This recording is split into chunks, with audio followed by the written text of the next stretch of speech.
आप देख सकते हैं मुनिश्री निकलंक सागर जी महाराज को, जिनके जीवन में कोरोना की घातक बीमारी जब जीवन में प्रवेश करी तो उनने जीवन का कोई भी लोभ नहीं किया।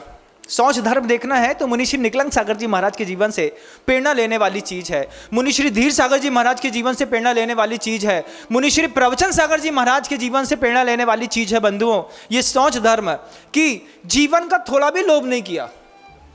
सुमति सागर जी महाराज, ऐसे और अनेक भय इस जग में समता रस के स्वादी रे। कितने लोग ऐसे पैदा हुए जो समता रस के स्वाद को लेने में अपना जीवन छोड़ करके चले गए।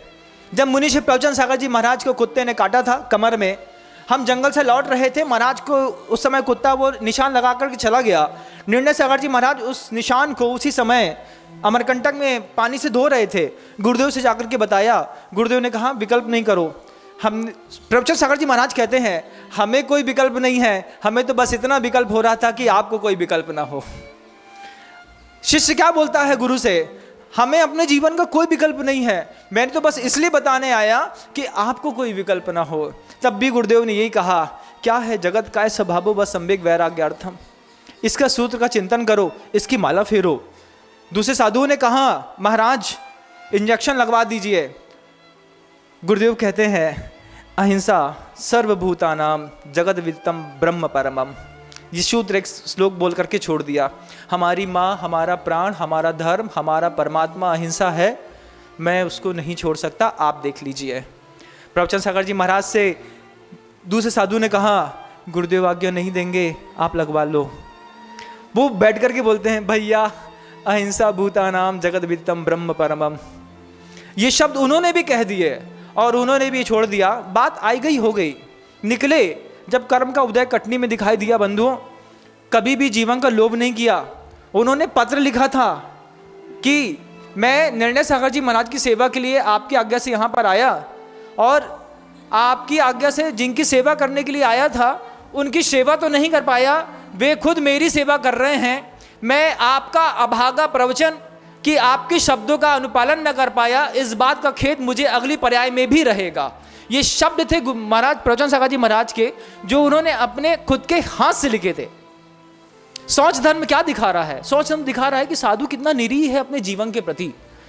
उसको कोई फर्क नहीं पड़ता, उसको कोई फर्क नहीं पड़ता कि हम बचेंगे कि नहीं बचेंगे, उसको कोई फर्क नहीं पड़ता कि हमारे जीवन में आरोग्य बना रहेगा कि नहीं बना रहेगा। निकलंक सागर जी महाराज को आप देखिए, जब कोरोना ने ग्रस्त लिया, ऑक्सीजन लेवल घटबट कर रहा था, जब सारे साधु उनके पास आकर के बरियाबत्ती करना चाह रहे थे, प्रसाद सागर जी महाराज जैसे उनके कमरे के अंदर घुसे, इतना तेज खूंखार मार करके उनको बाहर भगाया। बोले आप बाहर भग जाओ, आप जैसे साधु की मेरे पास कोई कीमत नहीं है, निकल जाओ। शैल सागर जी महाराज आए, उसी समय पुराण सागर जी महाराज अंदर घुसने को किए। सारे साधुओं को साधु ने क्रोधित होकर के भगाया। फिर बाद में ब्रह्मचारी से जो उनकी सेवा कर रहे थे उनसे एक ही बात कहा, कहते हैं भैया मैं इस रोग से ग्रस्त हूँ, मैं नहीं चाहता इतने बड़े साधु मेरे को छू कर के इस रोग से ग्रस्त हो जाएं, उनका जीवन उनका धर्म ध्यान अच्छे से बना रहे, इसलिए मैंने प्रसाद सागर जी शैल सागर जी महाराज को अंदर आने नहीं दिया। उनको बुरा लग रहा होगा कि निकलंक कितना तेज चिल्लाता है, लेकिन मैं क्या करूं, मैं समझता हूं मेरे शरीर की जो स्थिति हो रही है, मैं उस स्थिति में प्रसाद सागर जी और शैल सागर जी महाराज के जीवन से खिलवाड़ नहीं कर सकता। इसलिए फिर वो आए, थोड़ी देर बाद स्पष्ट कह दिया तेज तर्राट आवाज में जवान साधु ने, महाराज अगर आप अपने घर के मेरे कमरे के अंदर घुसेंगे, मेरा आहार जल का आज से त्याग है। महाराज वापिस बाहर निकल गए, अपने कमरे में रह करके वो देखते सुनते बात करते, लेकिन कमरे के अंदर निकलंक सागर जी महाराज ने किसी साधु परमेष्ठी को आने नहीं दिया। क्यों? मैं रोगग्रस्त हूं, दूसरे साधु इस पीड़ा से पीड़ित ना हो। अपने आरोग्य की चिंता नहीं करी, बस एक खबर भेज दी बाहर, एक लकड़ी की माला भेज दो, नमोकार मंत्र पढ़ना है, नमोकार मंत्र। फिर उन्होंने, उनको पता नहीं क्या सूझा, सामने बोलते हैं गुरुदेव का एक पवित्र सा चित्र लगा दो जिसमें गुरुदेव की ऐसी आशीर्वाद देती हुई मनोहारी मुद्रा थी।